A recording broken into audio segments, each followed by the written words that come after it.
할렐루야. 수요예배에 오신 우리 성도님들을 환영하고 축복합니다. 우리를 죄에서 구원하신 그 하나님의 그 크신 은혜를 우리가 기억하고 생각하면서 우리 힘차게 박수치며 찬양하며 나가도록 하겠습니다.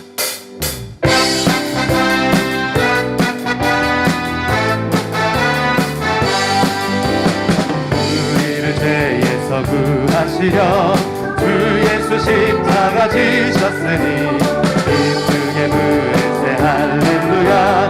나 구원 얻었네. 찬송하세 찬송하세 주님 나를 구하셨네. 찬송하세 찬송하세 주가 구원하셨네. 우리를 주께서 구했으니 그 이전에 행하던 악한 일과 주하고 더러운 모든 죄를 온전히 찬송하세 찬송하세 찬송하세 주님 나를 구하셨네. 찬송하세 찬송하세 주가 구원하셨네. 나 지금 죄에서 사함받아 거룩한 백성이 되었으니 육신 장막을 벗을 때도 겁날 것 없겠네. 찬송하세 찬송하세 주님 나를 구하셨네. 찬송하세 찬송하세 주가 구원하셨네. 우리가 이 세상 떠날 때에 예수의 손목을 굳게 잡고 영원히 즐거운 천국에서 주 함께 찬송하세 찬송하세 찬송하세 주님 나를 구하셨네. 찬송하세 찬송하세 주가 찬송하세 찬송하세 찬송하세 주님 나를 구하셨네. 찬송하세 찬송하세 우리 한 번 더 선포하겠습니다. 찬송하세 찬송하세 찬송하세 주님 나를 구하셨네. 찬송하세 찬송하세 주가 구원하셨네.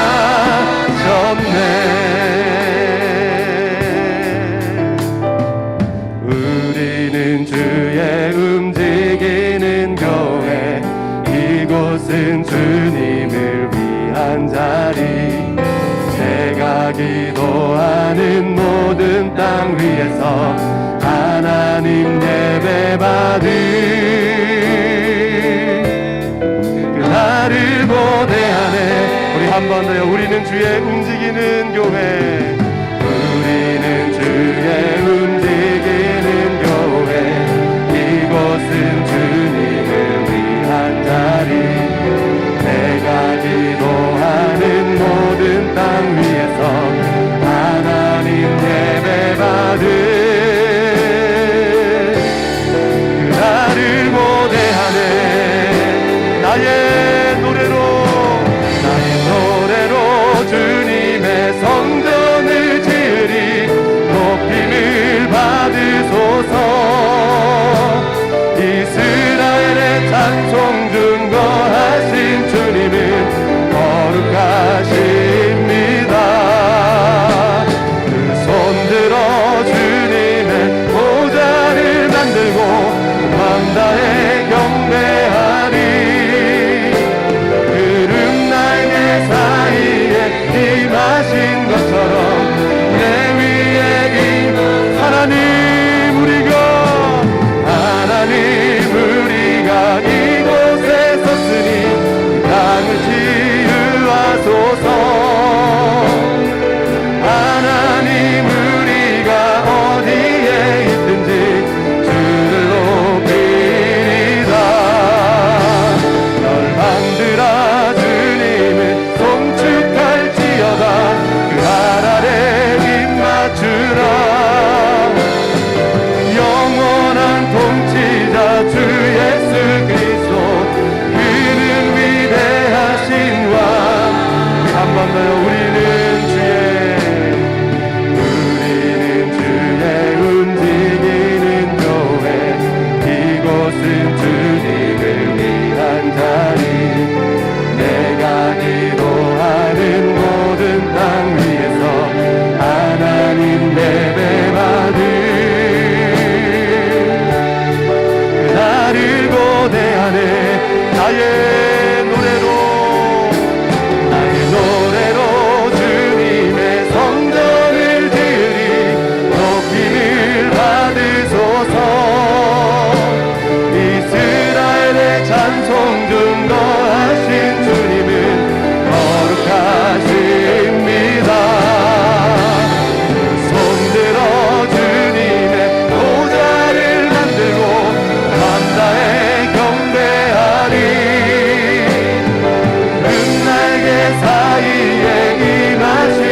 나의 노래로 주님의 성전을 지으리. 높임을 받으소서. 이스라엘의 찬송 중거하신 주님은 거룩하십니다. 손들어 주님의 보좌를 만들고 왕다해 경배하리.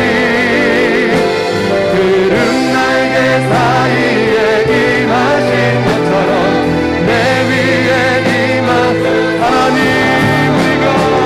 하나님 우리가 이곳에 섰으니 이 땅을 치유하소서. 하나님 우리가 어디에 있든지 주를 높이리라. 열방들아 주님을 송축할지어다. 발 아래 입 맞추라. 영원한 통치자 주 예수 그리스도 그는 위대하신 왕. 아멘 아멘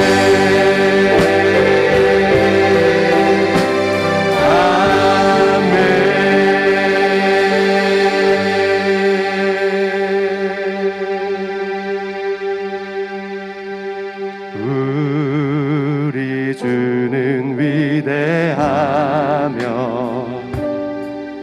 능력이 많으시도다.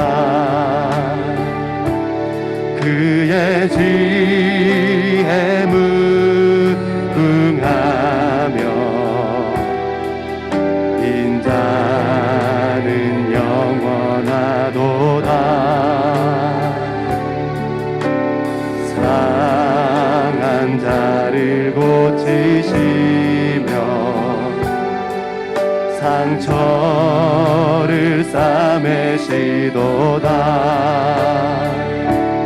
별들의 수를 세시며 이름을 붙이셨도다. 그가 구름으로 하늘을 덮으시며 땅을 위하여 이 준비하시니. 예루살렘아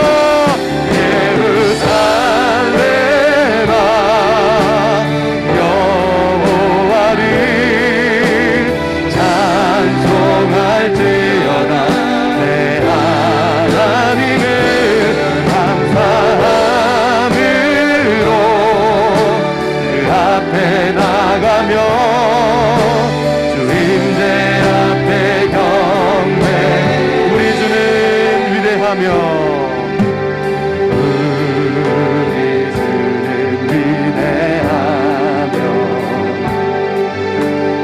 능력이 많으시도다. 그의 지혜 무궁하며 인자는 영원하도다. 상한 자를 고치시며 나를 고치시며 상처를 싸매시도다. 별들의 수를 세시며 이름을 붙이셨도다. 그가 구름으로 하늘을 덮으시며 땅을 위하여 이 준비하신. 그가 구름으로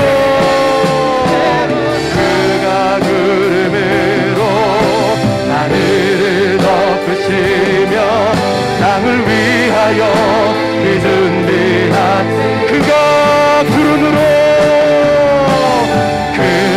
구름으로 하늘을 덮으시며 땅을 위하여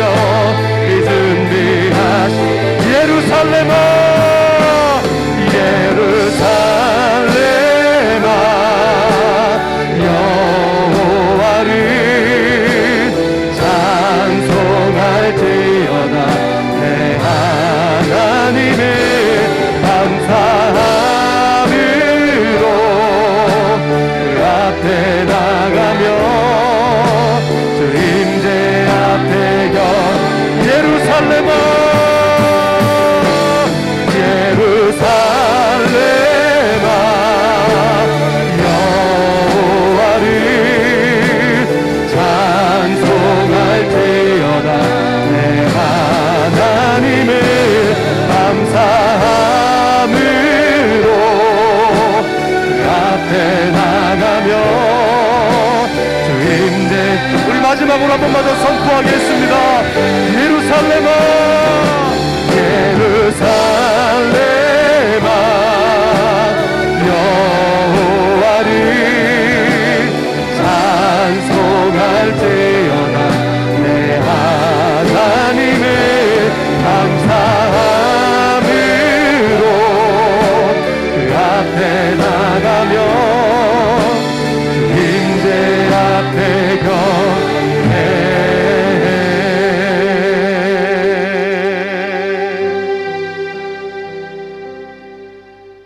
주는 토기장이시요 나는 진흙이니. 아멘. 하나님, 우리가 토기장이신 주님의 손에 빚어지고 있음을 알게 하여 주시옵소서. 먹구름으로 인하여서 하나님을 향해 원망하지 않게 하여 주옵소서. 우리의 눈에 보이는 그 먹구름, 그러나 이것은 땅을 위하여 비를 준비하신 주님의 손길이다 라고 말씀하시니 감사합니다.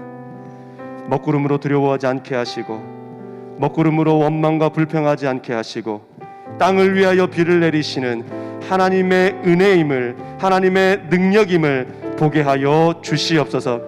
먹구름이 아니라 비를 보게 하여 주시고, 먹구름에 담긴 하나님의 뜻을 헤아릴 수 있는 우리 모두가 되게 하여 주시옵소서.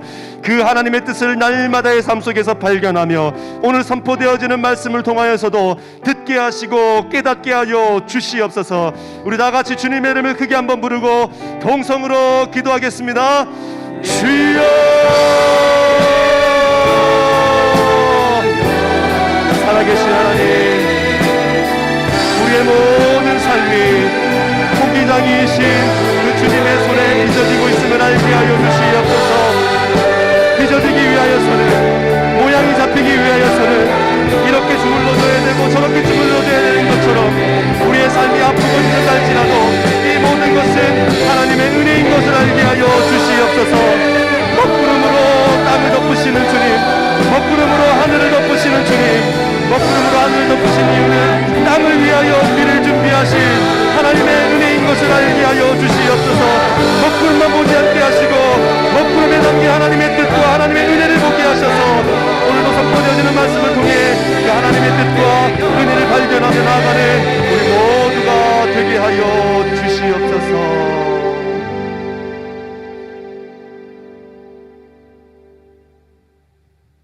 하나님 아버지, 오늘도 예배를 드릴 수 있는 은혜를 주신 것 감사합니다. 모든 것이 합력하여 선을 이루게 하시는 하나님, 우리의 고난까지도 유익이 되게 하시는 주님께 모든 감사와 찬양과 영광을 올려드립니다. 오늘 우리의 귀를 열어 주님의 말씀을 듣게 하시고 우리의 눈을 열어 주님의 아름답고도 능력 있는 존귀한 모습을 보게 하셔서 우리 모두가 예수님의 말씀 듣고 우리가 예수님을 바라보며 이 어려운 때를 넉넉히 승리해 나갈 수 있도록 역사하여 주시옵소서. 믿고 감사드리며 예수님의 이름으로 기도드립니다. 아멘. 오늘 주신 하나님의 말씀은 고린도후서 11장 23절부터 30절까지 말씀입니다. 고린도후서 11장 23절부터 30절까지 우리 합독하도록 하겠습니다. 그들이 그리스도의 일꾼이냐 정신없는 말을 하거니와 나는 더욱 그러하도다. 내가 수고를 넘치도록 하고 옥에 갇히기도 더 많이 하고 매도 수없이 맞고 여러 번 죽을 뻔하였으니 유대인들에게 40에서 하나 감한매를 5번 맞았으며 3번 태장으로 맞고 1번 돌로 맞고 3번 파손하고 일주야를 깊은 바다에서 지냈으며 여러 번 여행하면서 강의 위험과 강도의 위험과 동족의 위험과 이방인의 위험과 시내의 위험과 광야의 위험과 바다의 위험과 거디 형제 중에 위험을 당하고 또 수고하고 애쓰고 여러 번 자지 못하고 줄이며 목마르고 여러 번 굶고 춥고 헐벗었노라. 이 외의 일은 고사하고 아직도 날마다 내 속에 눌리는 일이 있으니 곧 모든 교회를 위하여 염려하는 것이라. 누가 약하면 내가 약하지 아니하며 누가 실족하게 되면 내가 애타지 아니하더냐. 내가 부득불 자랑할진대 내가 약한 것을 자랑하리라. 아멘. 코로나가 성도님들의 생명까지 위협하는 극한 상황 속에서 우리는 많은 생각을 하게 되었습니다. 먼저는 생명의 주권은 오직 하나님께만 있다라는 사실입니다. 모든 것이 하나님의 것이고 절대 주권이 오직 하나님께만 있다라는 것을 우리는 뼛속 깊이까지 깨닫게 되었습니다. 그리고 우리의 믿음을 깊이 돌아보게 되었습니다. 내 믿음은 구원받을 만한 믿음이 맞는지, 고난 앞에서도 흔들리지 않고 끝까지 예수님만 바라볼 수 있는 진짜 믿음이 맞는지, 더 나아가 백부장의 믿음처럼 하나님을 기쁘시게 해드릴 수 있는 큰 믿음이 내 안에 있는 내 믿음이 맞는지 우리는 깊이 돌아보게 되었습니다. 믿음이 얼마나 소중한 것인지를 새삼 깨닫게 된 것이지요.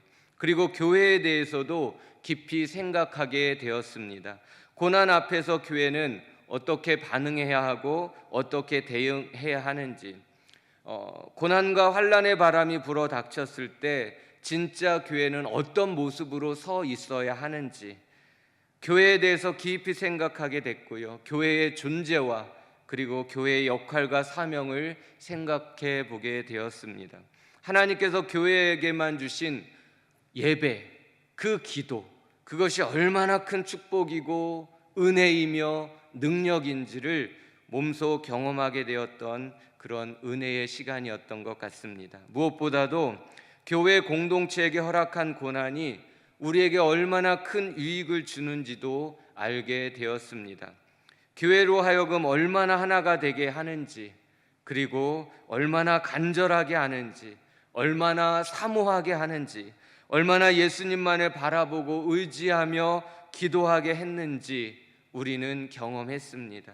보라, 하나님의 뜻대로 하게 된 이 근심이 너희로 얼마나 간절하게 하며 얼마나 변증하게 하며 얼마나 분하게 하며 얼마나 두렵게 하며 얼마나 사모하게 하며 얼마나 열심 있게 하며 얼마나 벌하게 하였는가. 너희가 그 일에 대하여 일체 너희 자신을 깨끗함을 나타내었느니라 라고 고린도후서 7장 11절을 말씀합니다. 우리는 보았습니다. 기도로 온 성도가 하나가 되는 것, 기도로 함께 승리의 깃발을 꽂으며 기적을 일구어내는 것을 우리는 똑똑히 보게 되었습니다. 정말 감사한 것은 수많은 간증과 함께 모든 영광을 하나님께만 올려드렸다라는 사실입니다. 그리고 성도님들의 입술에 감사의 고백, 찬양의 고백, 이 감사와 찬양이 고백되어지고 회복되어졌다는 것이 얼마나 감사했는지 모릅니다. 할렐루야, 감사합니다. 하나님 감사합니다. 신실하신 하나님을 찬양합니다. 하나님이 다 하셨습니다. 하나님께 모든 영광을 돌려드립니다. 최고 최고, 하나님 최고, 우리 주님의 교회 지체들 모두 최고, 주님의 교회, 진짜 주님의 교회 같고 제가 그 속에 지체라는 것이 정말 자랑스럽습니다. 기도에 동참하신 순장님들과 권찰님들의 고백들입니다.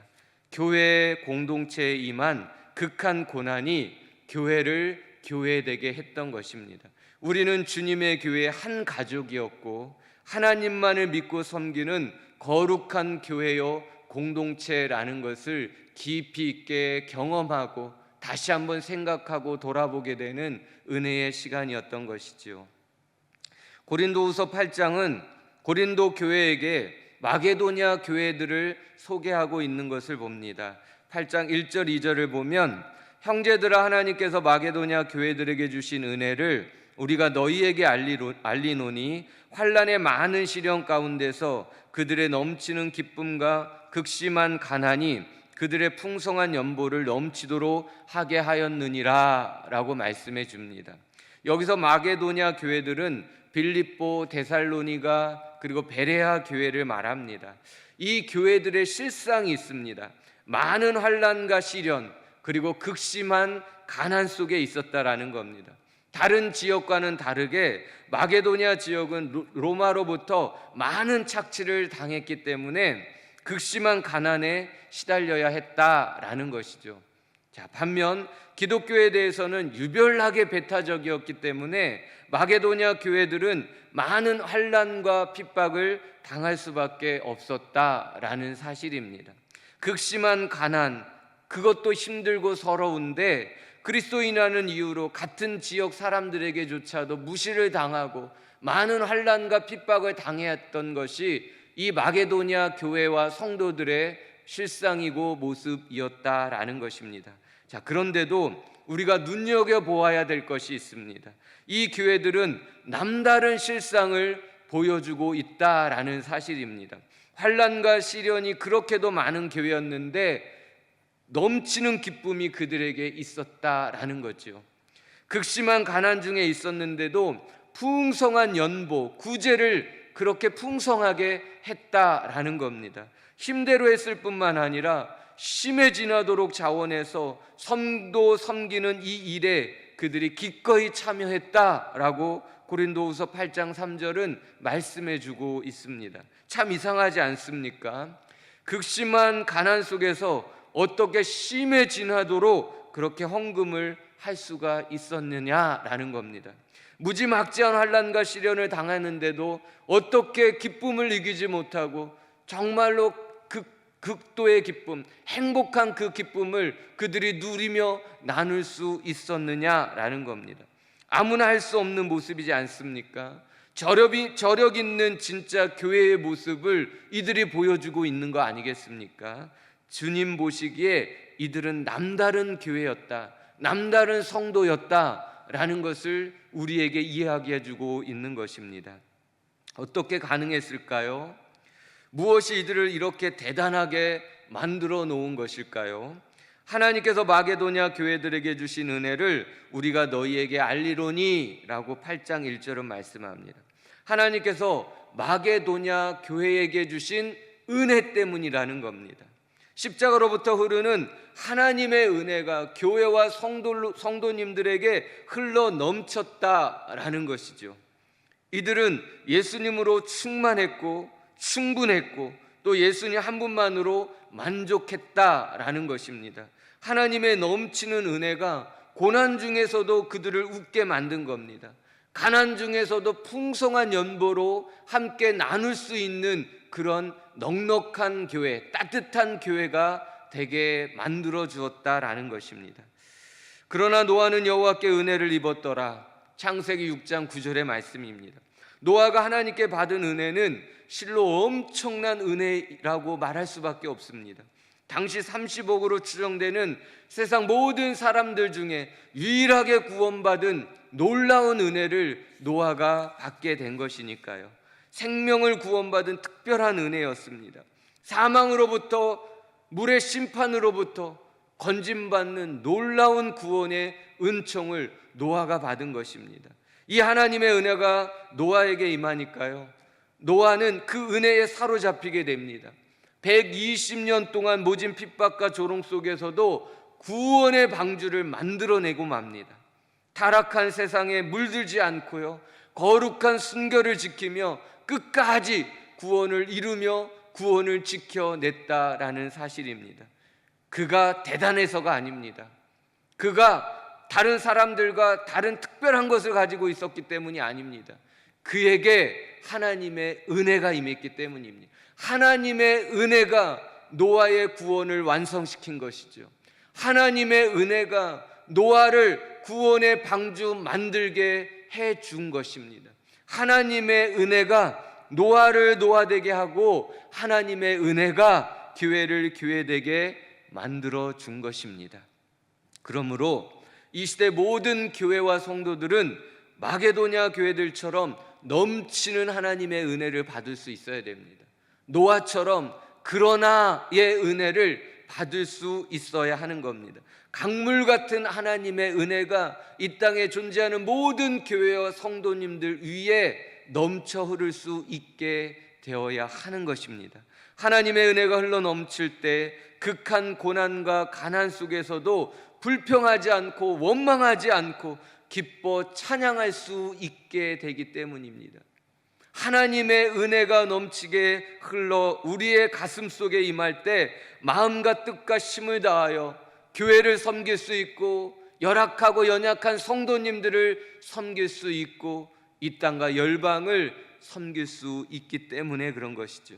무엇보다도 십자가로부터 흐르는 하나님의 은혜가 교회로부터 흘러 넘칠 때 세상의 바다에 함몰되지 않는 교회가 구원의 방주로 굳건하게 서 있을 수 있다라는 겁니다.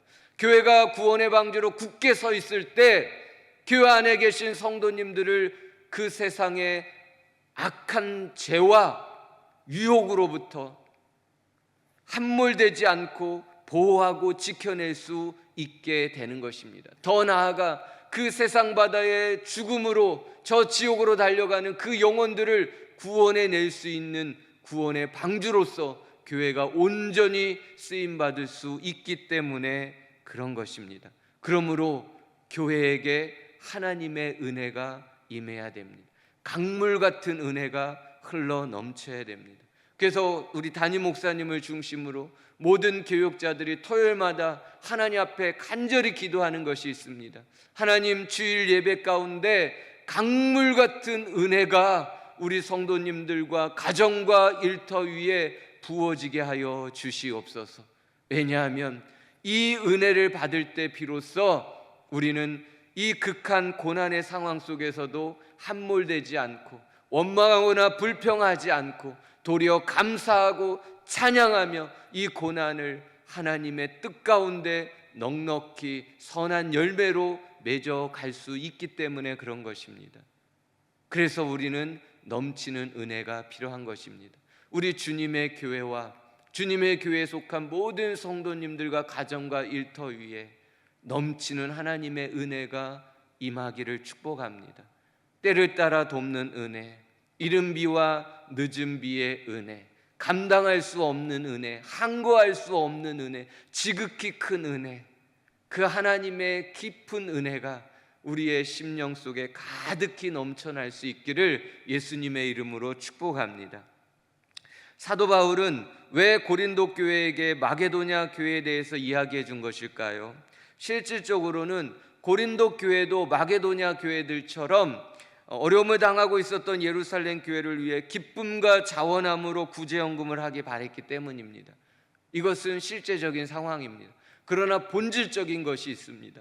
그것은 고린도 교회가 고난 중에서도 기뻐할 수 있고 또 열악하고 가난한 중에서도 나눌 수 있는 마게도냐 교회들처럼 진정한 진짜 예수님이 보실 때 칭찬하실 수밖에 없는 그런 진짜 교회가 되기를 간절히 바랬기 때문입니다. 더 나아가 마게도냐 교회들처럼 예수님밖에 모르는 교회, 예수님을 진짜 사랑하는 교회, 예수님을 심중에 품고 예수님을 머리로 모시고 예수님의 통치를 받으며 예수님만을 붙들고 그렇게 순종하며 지어져가는 예수 사랑하는 교회가 되기를 간절히 원했기 때문에 그런 것입니다. 심은 대로 거두는 것이 하나님의 법칙입니다. 많이 심은 자는 많이 거두고 적게 심은 자는 적게 거두는 것이 하나님 나라의 법칙입니다. 또한 땅에서 심고 하늘에서 거두는 것, 사람에게 심고 하나님께 복을 받는 것, 이것이 하나님께서 교회와 성도들에게 주신 하늘의 법칙인 것이지요. 오병이어를 심어 장정만 5,000명 먹이고 12강주리를 남게 하는 것, 이것이 하나님께서 교회에게 주신 축복인 것입니다. 심령밭에 말씀의 씨를 뿌리고 30배, 60배, 100배의 열매를 거두는 것, 이것이 이 땅의 모든 교회와 성도들을 향한 하나님의 마음이고 하나님의 뜻이라는 것입니다. 문제는 심지 않는 겁니다. 하나님의 진심도 모르고 움켜쥐려고만 하는 겁니다. 하나님은 심기를 원합니다. 왜냐하면 하나님이 그 심은 것을 통해 은혜와 복을 내려주고 싶기 때문에, 그 심은 것을 통해 귀한 열매를 맺기를 원하기 때문에 그런 것이죠. 그래서 심으라는 겁니다. 그래서 가난 중에도 나누라는 것입니다. 그래서 고난 중에도 믿음으로 기뻐하고 감사하며 기도하라는 것입니다. 심으라는 겁니다. 그런데 심지를 않는 것이 문제인 것이지요. 고린도 교회는 예수님의 마음을 속썩인 교회입니다. 서로 잘났다고 패를 나눠 싸웠습니다. 이를 지켜보는 우리 예수님의 마음이 얼마나 아팠겠습니까? 서로에게 덕을 끼치며 교회를 든든히 세워가라고 하늘의 신령한 은사를 주었습니다. 그런데 은사 가지고 잘난 척하고 시기하고 질투하고 분쟁하는 모습이 얼마나 꼴불견이었겠습니까? 하나님의 법을 교회에만 주셨는데 하나님의 법을 무시하고 세상 법정에 가지고 가서 싸웁니다. 주님의 몸과 살을 찢으며 허락하신 성만찬인데 먼저 온 자들이 먹을 걸 다 먹어버리고 나중에 소외된 자들은 먹을 것이 없어서 서러움을 당하는 일이 벌어지게 되었으니 십자가를 짊어지신 예수님 앞에서 이 얼마나 못된 짓을 한 것인지 말입니다. 예수님의 입장에서 볼 때 내가 이러려고 십자가를 지고 이 땅에 교회를 세웠는가 하지 않겠습니까? 예수님의 심장을 후벼 파는 교회가 바로 철없는 고린도 교회의 모습이었던 것이죠. 그런데 하나님은 고린도 교회를 지극히 아끼고 사랑하신다는 사실입니다. 고린도에 있는 하나님의 교회, 고린도전서 1장 1절에 그렇게 시작합니다. 근데 고린도후서 1장 1절도 어떻게 시작하는지 보십시오. 고린도에 있는 하나님의 교회, 하나님의 교회, 이 교회는 내 교회다라고 우리 예수님이, 우리 하나님이 말씀해 주고 계시는 겁니다. 1장 8절에 보면 주께서 너희를 우리 주 예수 그리스도의 날에 책망할 것이 없는 자로 끝까지 견고하게 하시리라 라고 말씀합니다. 이렇게 못되고 못난 교회일지라도 끝까지 흠없고 견고하게 세우기를 원하시는 것이 하나님의 마음, 간절함이라는 겁니다. 끝까지 지켜주고 싶은 것, 이것이 별 볼 일 없고 못되고 못난 교회인 것 같지만 그 교회를 향한 하나님의 본심이라는 겁니다. 하나님께서 고린도 교회를 향해 진심으로 바라는 것은요, 은혜 주고 싶고 평강 주고 싶고 복 주고 싶은 것입니다. 고린도후서 1장 2절에 보면 하나님 우리 아버지와 주 예수 그리스도로부터 은혜와 평강이 있기를 원하노라 라고 말씀합니다. 이렇게도 못난 교회를 복 주고 싶은 것, 은혜 주고 싶은 것, 평강 주고 싶은 것, 이것이 하나님의 본심이랍니다. 교회가 복받는 교회가 되기를 바랬던 거죠. 이 고린도 교회가 하나님께 복받기를 바랬던 겁니다. 그 복을 연약한 교회와 성도들에게 나누어주는 축복의 통로가 되기를 원했다는 겁니다. 그래서 하나님께 영광 돌려드리기를 하나님은 그렇게 원하셨다라는 게, 이게 고린도 교회를 향한 하나님의 본심이었습니다. 그래서 고난당하고 있는 예루살렘 교회를 도와줘라, 심어라, 그래야 내가 은혜와 복을 줄 것이 아니냐, 그래야 너희 교회를 축복의 통로로 삼을 것이 아니냐라고 말씀해 주었던 것입니다. 사랑하는 성도 여러분, 그거 아십니까? 우리는 빈손으로 떠날 수밖에 없다는 거 말입니다. 죽으면 아무것도 가지고 갈 수 없습니다. 우리가 얼마를 벌고 얼마를 모았는지, 지금 내게 얼마가 있는지 그게 전혀 중요하지가 않습니다.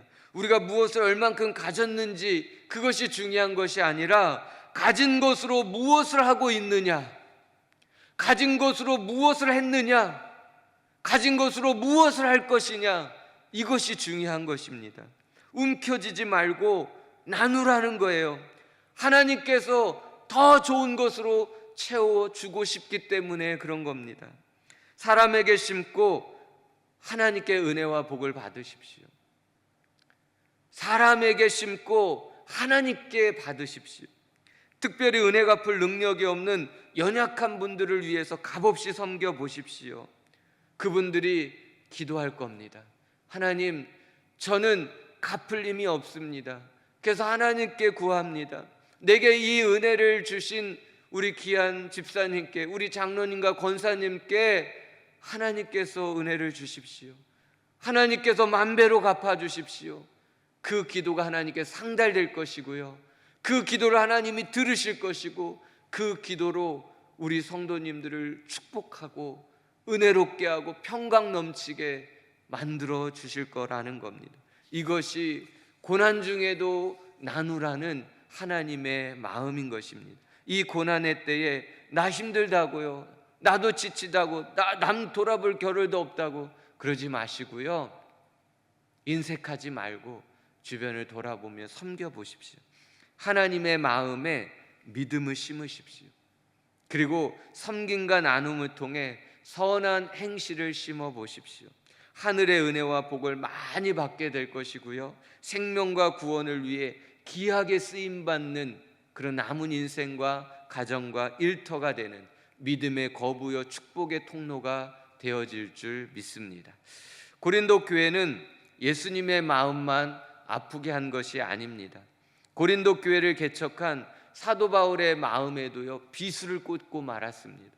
개척한 목사님을 외면하고 거부했으니 얼마나 그 마음에 상처가 되고 아픔이 됐겠습니까? 목회자의 눈에 피눈물을 흘리게 한 못된 교회였고요, 못난 성도였다라는 겁니다. 고린도 교회가 이 지경이 될 수밖에 없었던 것은 교회의 주인이 예수님이 아니라 사람이 주인 행세를 했기 때문입니다. 그리고 사람을 외모로 판단했기 때문입니다. 사람의 눈은 온전치 못합니다. 하나님처럼 사람의 중심을 잘 보지 못합니다. 대부분 사람의 외모를 보고 판단합니다. 예수님의 외모는 볼품이 없으셨지요.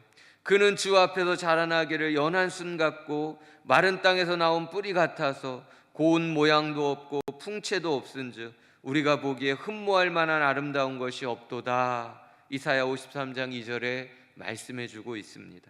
이왕이면 키도 크시지, 이왕이면 멋지고 잘생긴 모습으로 나타나시지, 누가 봐도 다르게 볼 텐데요, 왜 예수님은 볼품없는 모습으로 사람들 앞에 서야 했을까요?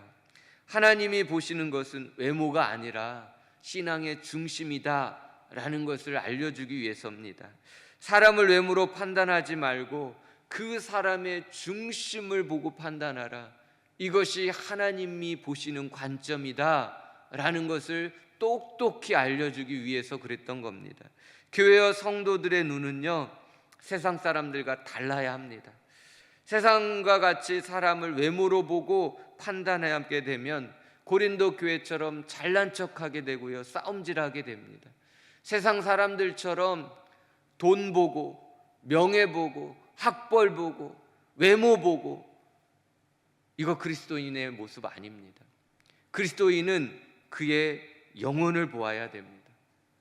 그의 영혼에 예수님이 계신지, 예수님을 온전히 믿고 따르는지, 그의 심령에 아픔은 없는지, 그가 정말 하나님 보시기에 온전한 길을 걷고 있는지, 우리는 영적인 눈으로 그를 보고 낮아져서 섬김의 종으로 그를 따뜻하게 배려해주고 품어주고 그를 주의 길로 함께 걸어갈 수 있도록 동행해 주어야 하는 것입니다. 이것이 참된 그리스도인의 모습인 것이죠. 고린도후서를 읽다가 보면요, 사도 바울이 안쓰러울 정도입니다. 사도 바울은 외모가 탁월하지 못했습니다. 그리고 원변이 탁월하지도 못했습니다. 당시 헬레니즘 문화 속에서 수사하기 얼마나 사람을 판단하는 기준이 되었는지 모릅니다. 새로운 지식을 가지고요, 논리 정연하게 언변을 가지고 사람들의 마음을 사로잡으면 그 사람을 인정받는 시대가 바로 이 헬레니즘 문화의 시대였습니다. 지혜를 최고로 여겼던 시대였기 때문입니다. 그런데 사도 바울은 언변이 어눌했던 겁니다. 그렇다고 풍채가 좋은 것도 아니고요, 남들 보기에 있어 보이는 것이 없었습니다. 가는 곳마다 고난만 당하고 가난하고 궁핍하고 매맞고 그 몰골이 상접한 모습으로 그렇게 헐벗고 굶주린 것 같은 초췌한 모습으로 다니는 것이 사도 바울의 모습이었고, 그것이 사도 바울의 소문이었습니다. 거기에다가 육체의 지병까지 있어서 그야말로 볼품없는 외모였던 것입니다. 그래서 고린도 교회 성도들이요, 사도 바울은 사도가 아니라는 거짓 교사의 속임수에 넘어가 버리고 맙니다. 사도 바울을 거부하고 밀쳐버렸습니다. 그의 볼품없는 외모가 싫었던 겁니다. 고린도 교회를 향한 사도 바울의 마음 중심을 알면 절대로 그럴 수 없는 만행을 이 교회 성도들이 저지르고 만 것입니다. 이들을 향해 사도 바울이 하는 말을 들어보십시오. 너희는 외모만 보는도다. 너희는 외모만 보는도다. 왜 중심을 보지 못하느냐? 만일 사람이 자기가 그리스도에게 속한 줄을 믿을진데 자기가 그리스도에게 속한 것 같이 우리도 그러한 줄을 자기 속으로 다시 생각할 것이라. 사람의 외모만 보는 너희들이여, 너희가 참된 그리스도인이라면 그래서는 안 된다. 결코 그럴 수는 없는 것이다. 사람의 외모를 보지 말고 그 사람의 중심을 보아라. 나 사도 바울의 외모를 보지 말고 내 안에 담긴 예수님을 향한, 교회를 향한, 너희 성도들을 향한 사도 바울의 그 중심을 한번 보아라. 그걸 볼 수 있어야 된다라고 이야기를 해준 것입니다. 예수님이 계신지 안 계신지를 우리는 보아야 됩니다. 예수님을 사랑하는지 자기를 사랑하는지를 내 자신부터 보아야 됩니다. 예수님을 자랑하고 있는지 나를 자랑하고 있는지를 한번 돌아보십시오. 예수님을 위해 살고 있는지 아니면 나를 위해 살고 있는지를 돌아보셔야 합니다. 보셔야 합니다. 사람의 외모를 보지 말고 그 중심을 보아야 하고, 나의 외모를 드러내려고 하지 말고 내 안의 속사람, 내 안의 중심을 들여다보고 이 중심이 하나님 보시기에 인정받을 수 있도록, 우리 예수님이 보시기에 실로 감동받으며 감탄하실 수 있도록 우리의 중심에는 예수님만 계셔야 됩니다. 우리의 중심에는 예수님만 사랑하고 예수님만 자랑하고 예수님만 따라가고 예수님만 찬양하며 예수님만 영광 돌려드릴 수 있는 예수밖에 모르는 중심이어야 됩니다. 건드려도 예수, 무엇을 해도 예수, 오직 예수가 내 안에 뜨거운 가슴으로 불타오르고 있는지, 그 예수님으로 말미암아 내 삶에 열정이 있고 내 삶에 비전이 있고 내 삶에 소망이 있고 내 나아가는 길에 힘과 능력이 되는지, 그 근본과 본질이 예수님인지를 우리는 깊이 있게 내 자신을 돌아보아야 되고 상대도 그리 볼 수 있어야 하는 것입니다. 사랑하는 성도 여러분, 꼭 말씀드리고 싶습니다. 사람을 외모로 보고 판단하거나 외모를 보고 대하지 마십시오. 그 안에 계신 예수님을 바라보며 예수님을 대하듯 우리 그렇게 대하며 살아갔으면 좋겠습니다. 사도 바울이 왜 자신의 외모를 살피지 않고 그의 인생을 송두리째 헌신해야 했을까요? 사도 바울의 중심, 사도 바울의 본심을 살펴보면서 오늘 말씀을 마치도록 하겠습니다. 두 가지입니다. 예수님만 자랑하기로 결심했기 때문입니다. 사도 바울은 세상적으로 가진 것이 참 많은 사람입니다. 좋은 가문에서 태어났습니다. 정통 히브리인이었죠. 당시 최고의 학문을 자랑하는 곳에서 공부한 엘리트 중에 엘리트였습니다. 더욱이 사람들이 돈 주고 살고 싶을 정도로 그렇게 당대에 가장 소중했던 로마의 시민권을 가졌던 자였습니다. 가문 좋고 학벌 좋고 권력과 재물까지도 겸비한 세상적으로 잘 나가는 청년이었던 것이죠. 신앙적으로도 보십시오. 사도 바울은 그 누구보다도 깊은 영성과 하늘의 신비를 경험한 사람입니다. 다메섹 도상에서 예수님을 뜨겁게 극적으로 만난 구원의 체험이 그에게 있었습니다. 또한 하늘의 사명을 부활하신 예수님으로부터 직접 받은 그런 사람입니다. 그래서 사도가 된 것이지요. 그가 가진 능력이 어떻습니까? 예수님의 이름으로 귀신을 쫓아내고 병든 자를 치유하고 심지어 죽은 자를 살려냈던 자입니다. 그의 그림자만 밟아도 귀신들이 떠나가고요, 그의 손수건만 만져도 병이 나았으니 얼마나 대단한 능력이 그로부터 흘러나간 것입니까? 그가 전한 복음으로 수많은 영혼들이 구원을 받았고 그가 가는 곳마다 교회가 세워졌다는 사실입니다. 선교의 한 획을 그은 것이지요. 복음으로 지구를 뒤흔들어 놓을 정도의 위대한 사역을 그는 하나님과 함께 해냈던 인물입니다. 더욱이 사도 바울은 하늘 위에 하늘까지 올라가서 신비한 체험을 경험했던 자입니다. 말로 표현할 수 없는 말을 들었답니다. 사람이 가 이르지 못할 말을 들었답니다. 그리고 천상의 그 세계를 본 것이지요. 웬만한 사도들도 경험하지 못한 특별한 환상을 보았고요, 계시를 듣게 되었다라는 겁니다. 그런데도 사도 바울은 자기를 절대로 자랑하지 않았습니다. 자신의 자랑할 것은 자기의 연약한 뿐이라고 말합니다. 내가 부득불 자랑할진대 내가 약한 것을 자랑하노라. 나를 위하여서는 약한 것들 외에 자랑하지 아니하리라 라고 고백을 합니다. 사도 바울은 왜 자신의 약함을 자랑했답니까? 그러므로 내가 그리스도를 위하여 약한 것들과 능욕과 궁핍과 박해와 곤고를 기뻐하나니 이는 내가 약한 그때에 강함이라 라고 말씀합니다. 그러므로 내가 그리스도를 위하여 약한 것들과 능욕과 궁핍과 박해와 곤고를 기뻐하노니 이는 내가 약한 그때에 강함이라 라고 심주어 말씀합니다. 나의 연약함이 예수님을 드러내는 능력이 되기 때문에 나는 약함을 자랑할 수밖에 없었다는 거죠. 사도 바울이 자랑할 분은 오직 예수님 한 분밖에 없었기 때문에 그 예수님을 자랑하기 위하여 나의 약함이 드러지게 된다면 나는 얼마든지 약해질 것이고 나의 이 약함을 자랑함으로 나의 예수님을 높일 것이다. 그의 목적은 예수님을 높이는 것이었다라는 것입니다. 우리의 중심, 우리의 본심을 잘 살펴보십시오. 내 중심에 내가 주인 되어 있지 않습니까? 절대 그래서는 안 됩니다. 이보다 큰 죄는 없습니다.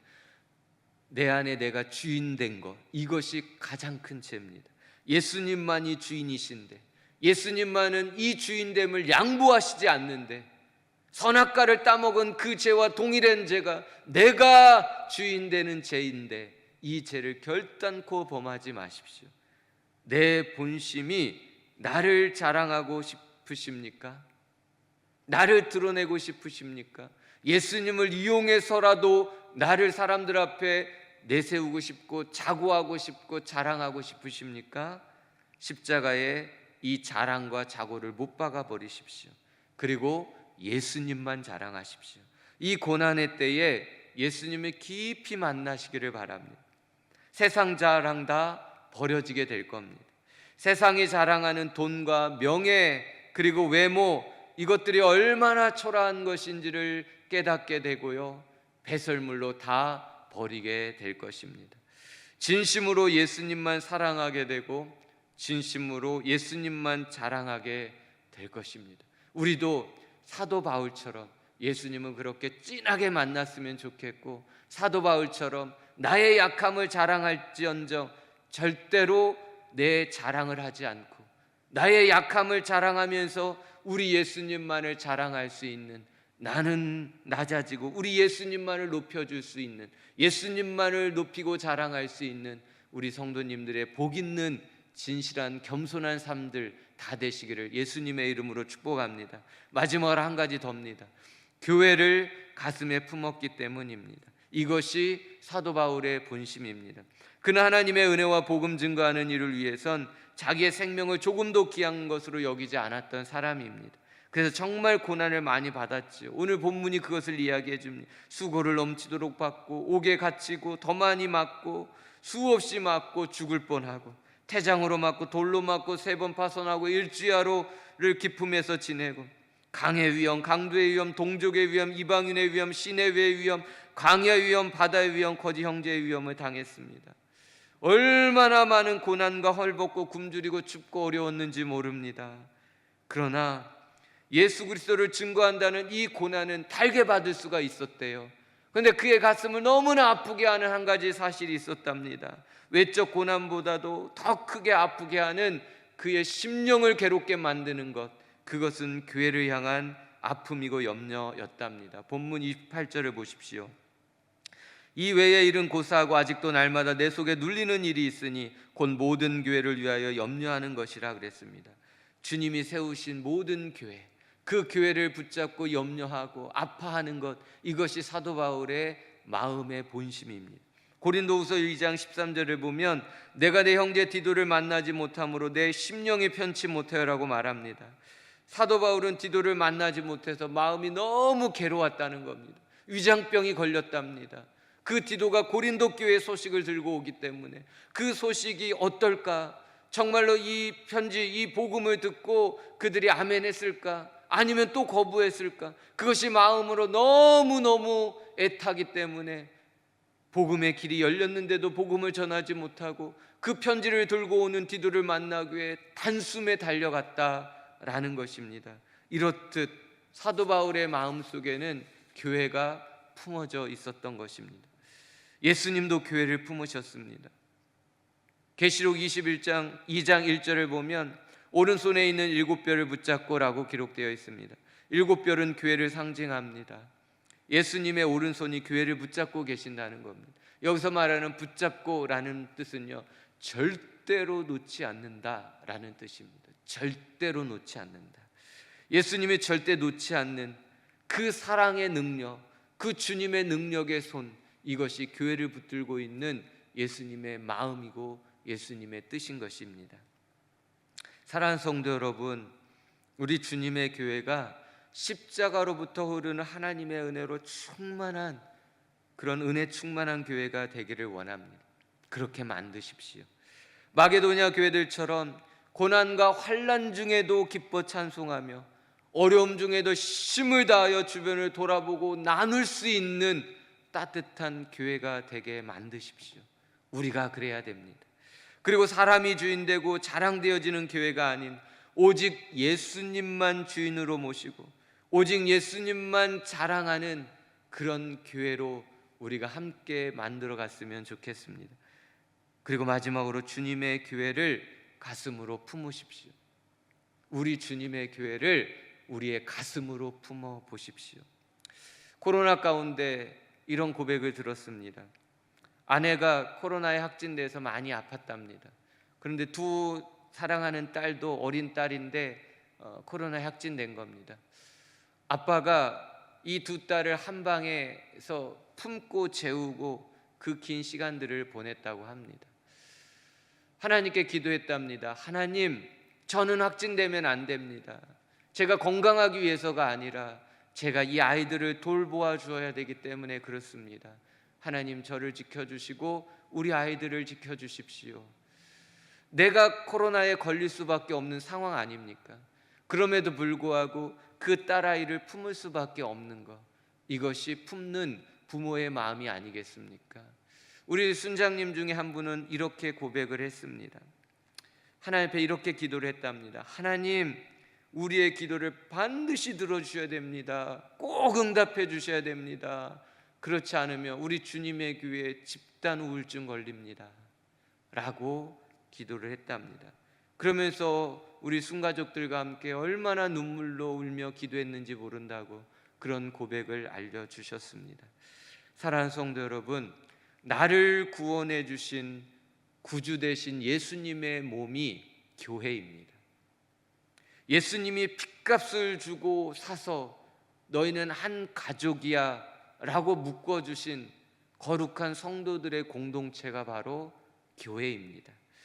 주님의 십자가의 깃발 들고 행진하며 주님 다시 오시는 그날을 예비하며 이 땅 구석구석까지 예수님의 손과 발이 되어 복음을 전하여 그 사명을 감당하라, 구원의 방주가 되어라 라고 하나님의 사명을 받고 그 사명을 감당해야 되는 것이 이 땅에 세워진 교회입니다. 사랑하는 성도 여러분, 우리도 예수님처럼 바울처럼 우리 교회를 우리의 가슴에 품고 그렇게 섬겼으면 좋겠습니다. 교회가 아프면 나도 아프고, 교회가 기쁘면 나도 기쁘고, 교회와 함께 이 고난을 이겨가고, 교회와 함께 우리 하나님께 영광 돌려드리고, 우리 교회와 함께 우리 주님 주신 사명을 함께 이루어 나갈 수 있는 교회가 우리의 가슴에 품어진 우리 성도님들이 다 되어질 수 있기를 예수님의 이름으로 축복합니다. 기도하겠습니다. 고마우신 하나님, 예수님의 피로 우리를 구원하여 주시고 우리를 교회의 공동체로 한 가족이 되게 해주신 것 감사합니다. 교회가 아플 때, 한 성도님들이 아플 때 함께 울어주고 함께 기도하며 함께 따뜻한 사랑을 나누며 섬길 수 있는 그런 따뜻하고도 은혜로운 교회가 우리 주님의 교회가 되게 해주신 것 감사합니다. 누구 한 성도님이라도 하나님 소외되지 않도록, 홀로 우는 성도님들이 없도록 우리 모두 주님의 사랑을 함께 나누며 주님의 그 공동체를 함께 일궈갈 수 있는 모든 성도님들이 되게 하여 주옵소서. 특별히 예배에 집중하기를 원하고 기도에 뜨거워지기를 원합니다. 우리의 예배로 이 땅에 재앙을 종식시킬 수 있고 우리의 기도로 수만 가지의 문제를 해결해낼 수 있음을 믿사오니 우리 예배하는 교회 되게 하시고 우리 기도하는 교회가 되게 하여 주시옵소서. 하나님 아버지, 우리에게 주신 귀한 사명이 있는데 이 사명을 끝까지 감당하여 하나님께 충성된 교회라 인정받고 하늘의 큰 은혜와 복을 받고 이 땅 구석구석까지 은혜와 복을 흘려보낼 수 있는 축복의 공동체가 되게 하여 주시옵소서. 지금은 우리 주 예수 그리스도의 은혜와 우리 하나님 아버지의 무한하신 사랑하심과 성령님의 위로교통 충만하심이 주님의 교회의 공동체가 되고 한 권속이 되고 지체가 되어 교회를 가슴에 품고 주님과 함께 그 사랑을 나누며 주님의 그 귀한 사명을 감당하고자 아멘으로 달려가고자 하는 사랑하는 모든 성도님들과 가정과 일터와 우리 주님의 교회와 이 땅과 열방의 교회들 위에 이제로부터 영원토록 함께 계실지어다. 아멘. 모든 것이 은혜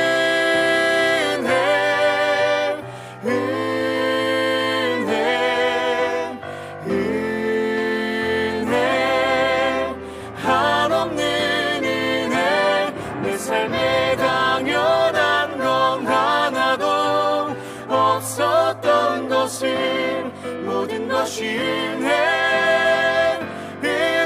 은혜였소. 모든 것이 은혜였소.